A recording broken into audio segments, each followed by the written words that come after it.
Don't get me wrong, I love a well-made Greek salad.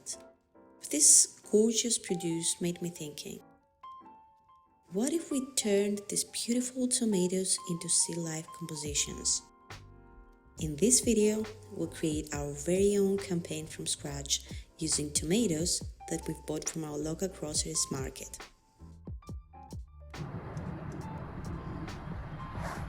I'm on my way from my neighborhood's weekly produce market, and I'm going to search for tomatoes that doesn't look polished or are perfectly round because I want them to look like modern sculptures in my still life compositions.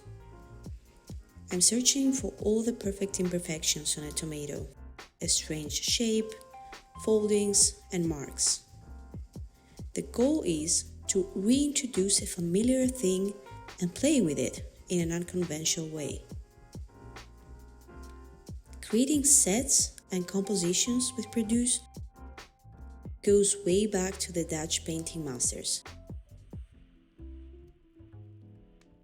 One of the modern era photographers that used fruits and vegetables in a new way, and one of my personal favorites, was Irving Penn. Penn was a master of still life imagery.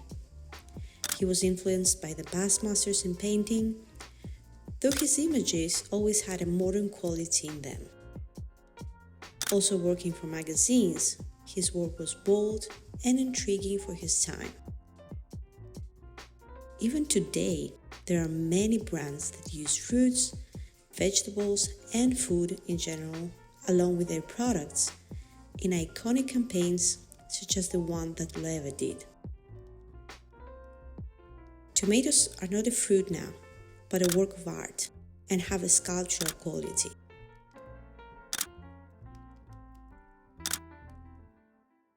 A very characteristic example of how fruits and vegetables can be transformed into small masterpieces is the work of the stylist and director Stefano Stamatis, who transforms the humble produce into amazing campaigns for brands like Flamenco Estate and Kinfolk. For me, a ripe, fragrant tomato is the taste of summer in Greece.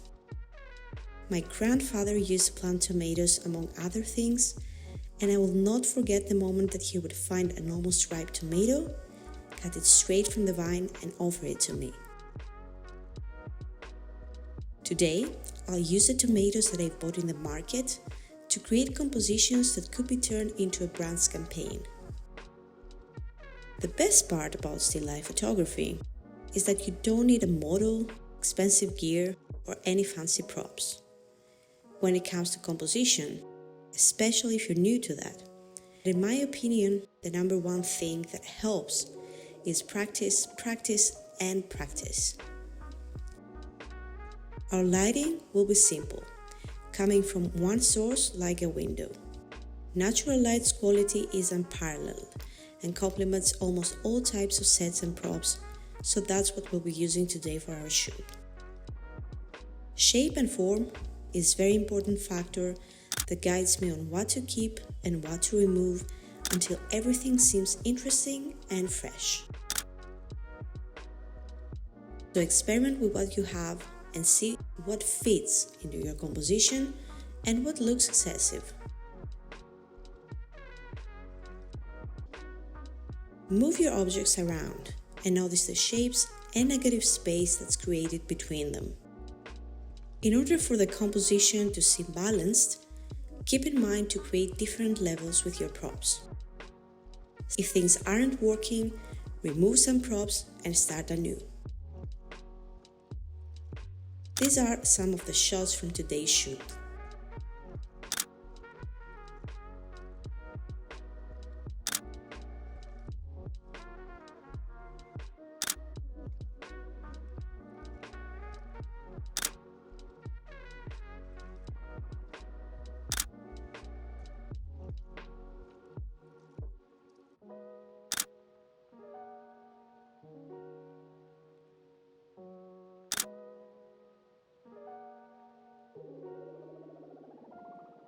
To recap, 1.